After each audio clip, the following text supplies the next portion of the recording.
This is a brand new Cannondale Supersix Evo, which for 10 years has been an easy bike to recommend and choose. But is that still the case today? What started as one of the lightest bikes ever made has transformed over the years into an aero race bike. And this, Generation 4, is of course faster and lighter than the old bike. So can it now be the only race bike you ever need? Well, in this video, I'm going to review it and we'll find out. I'll talk you through the details and changes over the old bike, the likes and dislikes, and of course, go for a ride to see how it performs and handles. Because I'm David, and you're watching Just Ride Bikes. Let's dive in. So let's start with the design of the bike and the changes over the old model. And it does retain the appearance of the previous generation bike, doesn't it? And does look like a lightweight aero bike as well.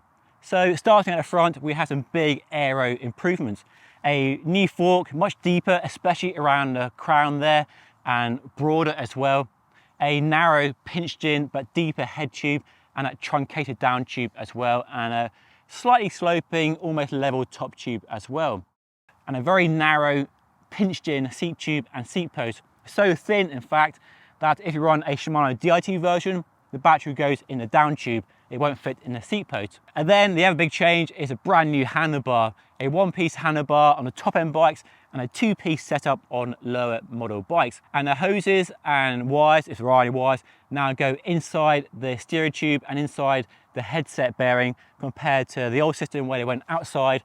So this new system is cleaner and lighter and better looking and more in line with what other manufacturers are doing, but does mean changing the headset bearings is a bit more of a faff than it used to be. And to ensure there's space for the hoses inside the headset bearing and around the steering tube, they have developed a triangular steering tube. They call it the Delta steering tube. Now they claim they've done loads of testing and they're happy with how structurally sound that item is. But hopefully there won't be any issues or recalls down the line, because we have seen issues with forks and steering tubes and internal routing on bikes in the past. So fingers crossed on that front. And the aero claims for this bike are a heady 12-watt saving at 28 miles per hour compared to the old bike. And some of the savings will come from the new handlebar and stem, of course. And they claim that this bike is so aero that with some deeper section wheels than we have here fitted, that it's within a few watts of their System 6 aero bike, which is very impressive indeed. And it does make you wonder if the System 6 is going to be around in the future, or whether they might do a Specialized like they did with Avenge and drop it from the range completely. As well as being more aero, or claimed to be more aero anyway, it's also lighter than the old bike. So the frame for the high mod version we have here is a claimed 810 grams painted, which is very impressive and compares well to other bikes, not as light as the new Tarmac SL8, which is definitely an outlier in that lightweight aero category.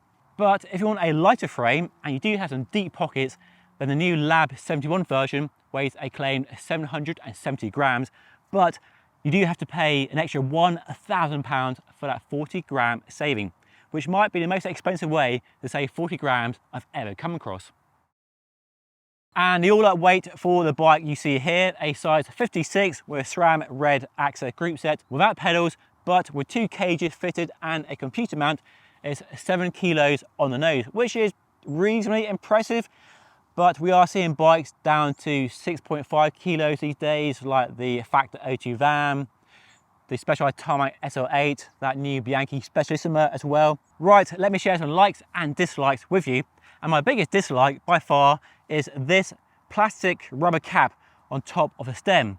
On a £10,000 bike, that feels a bit cheap and a bit rubbish, when the handlebar looks amazing and then you have this removable plastic cap. It doesn't fall off, but it looks a bit cheap in my opinion. But by far the biggest like and thumbs up with the new bike is of course the new bottom bracket. A move from press fit to threaded bottom bracket. So round of applause to Cannondale. I know that made lots of people happy who have had a Cannondale or have one right now and the bottom bracket is creaking or squeaking. But no longer will that be an issue with the new Supersix Evo. These new aero bottles and cages are kind of cool. So they apparently do save you a bit of drag compared to a round bottle. And getting them out is just fine. But putting the bottle back in is a bit trickier because you have to learn the process of making sure the orientation of the bottle is such that it goes in smoothly. And they stay in place over rough ground just fine, and you can fit a normal round bottle instead of these as well, so that's kind of cool.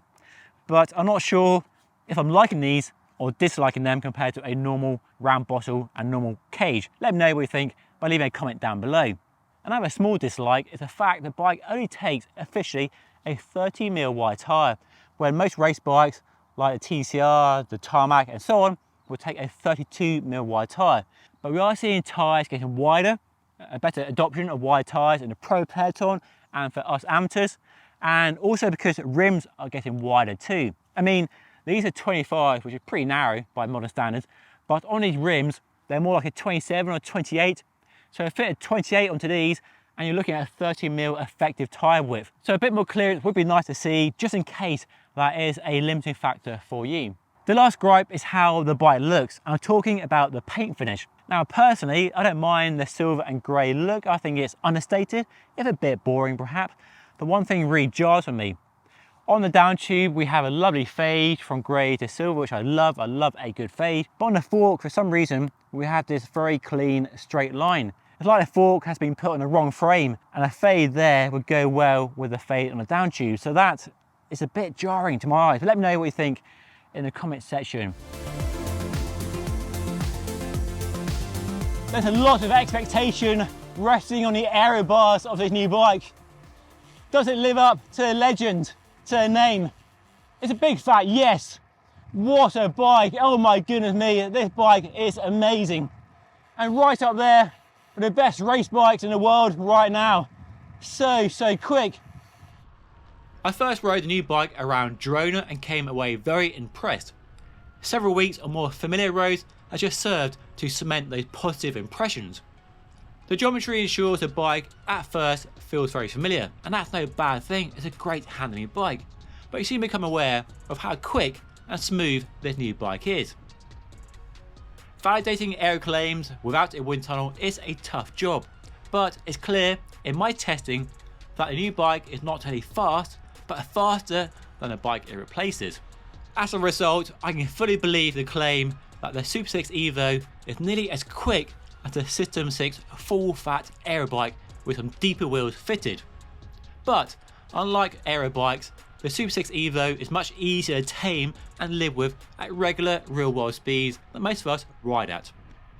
And there's just no drama to riding fast on this bike, it just makes it so easy. And it's that refinement in the ride quality that really enables the bike to assist you to ride as fast as you want. Now, I know it's really easy to get hung up on the aero claims of bikes like this.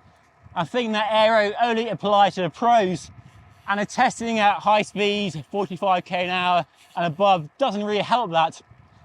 But what I'm finding with the bike is when I'm riding along at a relatively normal speed, so 30k an hour right now, the amount of power required is really low. The Supersix Evo also seems to help you carry that speed and momentum and energy into shallow climbs. This new handlebar is snazzy as heck. I love the carbon weave on it. And it's a really nice shape as well, so the ergonomics and the fit are really good. And it's probably one of the nicer one-piece aero carbon handlebars I've used in recent times. Quite slender along the tops, a nice shape, nice in the drop, so a really nice handlebar. The comfort and smoothness is as good as I would expect from a modern aero race bike these days. It does a nice job of filtering out all the imperfections in the road surface through the contact points. And it's only on a very coarse road surface where the tarmac's all crumbly and falling apart are you reminded you're on a very stiff, lightweight aero carbon race bike. So generally, it's really good. And if you want more comfort, then you probably need an endurance bike or something with bigger tyres. This comprehensive facelift has brought the Evo bang up to date and compares really well with its main rival, the Specialized Tarmac SL8. And both bikes can make a pitch as a perfect one race bike to rule them all. Light enough on the climbs and aero enough on the flats and sprint. But on the scales, the Tarmac has the edge. So how do they stack up when it comes to price? So the range starts at just over £6,000, which is serious money for their most attainable version of this brand new bike. If you want a cheaper Evo, you can get one, but you step down or back to the old Gen 3 version, which is still a good bike, but doesn't have all the improvements we have here, which I think make it a better bike overall, especially the handlebar and routing system. The bike I've been riding for the last 4 weeks or so is the High Mod 1 with the SRAM Red Access group set, brand new hologram 50mm carbon wheels, a carbon saddle, and of course a carbon handlebar and stem, and it costs £10,500 or $13,000, which is a lot of money, and you can spend more if you want. The Lab 71 is a staggering £12,000, so a lot of money for this new bike. So it's an expensive bike that we can all agree on, but is it bad value for money compared to rivals? Well, a Canyon Aero with the same group set is also £10,000, but you arguably get a better wheel set in the shape of the Zip 454 NSWs, and then a Specialized Tarmac SL8, the brand new one with the same group set and their own Roval wheels, is £12,000. So in that space of top-end SRAM Red equipped bikes, it's actually not so bad. The Canyon probably pips it with better wheels, but it's definitely cheaper than the Tarmac SL8. And I think this and the Tarmac SL8 are on a very level playing field for sure in terms of performance, ride quality and speed. You can buy a frame set on its own for £3,750, which is cheaper than a Tarmac, a Pinarello, a Carnago, and most other top-end frames. And that Lab 71 is another £1,000 on top of it. So expensive, yes, but not terrible value compared to other bikes in this price range. So clearly the new Evo impresses on many fronts and does everything you want from an all-round race bike. Light enough to climb well, and aero enough to be fast on the flats and in the sprints. And objectively a better bike than any Evo we've had in the past. And in a way, it does feel like we've hit peak race bike. I mean, how much lighter, faster, and aero can a bike like this actually get?